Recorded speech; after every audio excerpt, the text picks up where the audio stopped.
Hello, this is my YouTube demonstration of how to change spark plugs on a 92 Stealth. This one is naturally aspirated, unfortunately. I'll try and get a better one, an RT one day. But anyway, still have the same problem as an RT. First, spark plugs and the spark plug wires are easy. The first three are very easy to replace. Just take the panel off and replace them.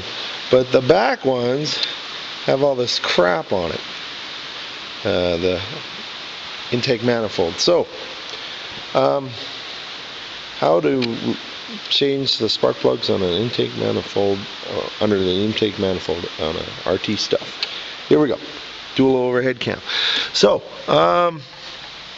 first off, right there, this thing, take that off. Take off all the surrounding stuff that are attached to this, and also you got to take this off and that. So once you got everything off, you need 10 millimeters for these. Oh, there's two things I have to take off still. 10 millimeter, and then back. Once you get, then you got to take this off. Your throttle cable. Anyway, then you got 4 bolts in the back for the support of this, and they're 12 millimeter bolts. Right, this is the last one. It's connected to a ground. All right, so you can remember to put that ground back on.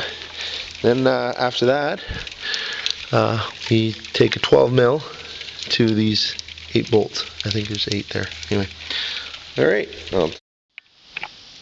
Okay, now got the bolts out. There are 1, 2, 3, 4, 5 bolts. 1, 2, 3, 4, 5 bolts, and 2 nuts at the sides. Now, once you got those out, it should just lift off, and the gasket will just stay in place. You don't even need to replace it. It just should lift off like that. As easy as that. Get the wires out and kind of pull it over to the side. There's your gasket right there, and it's still in good shape. And if you want to, you should replace it.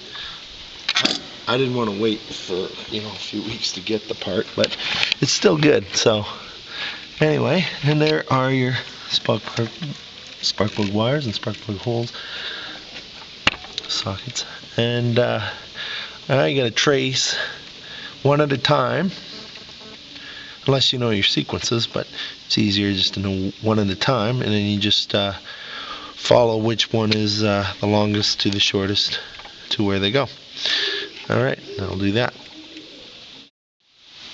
Now once we got I got all the wires in place here, now we got to close it up.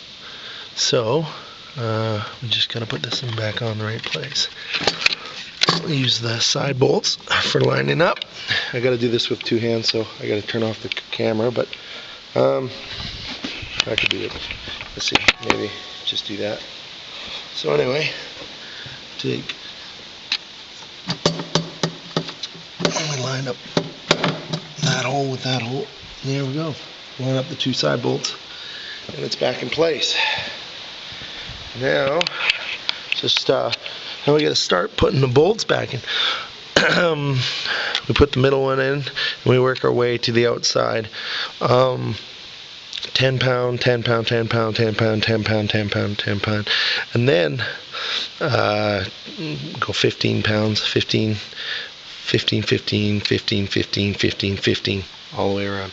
All right, yeah, no more than 15, I would say. Anyway, yeah, you're going to need a torque wrench for that, and I'll put it all together, and hopefully she'll run better. I put the spark plugs, obviously you know how to put those in, so I didn't bother explaining that. So anyway, all right. So I torqued it 5, 5, 5, 5, 5, 5, 5, then 10, 10, 10, 10, and then 15. That's where 15 ended up in this bolt here.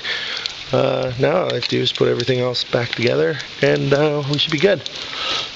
Well, that should be not hard to do, I should think. There we go. Put that on there. Okay. Put this back on here.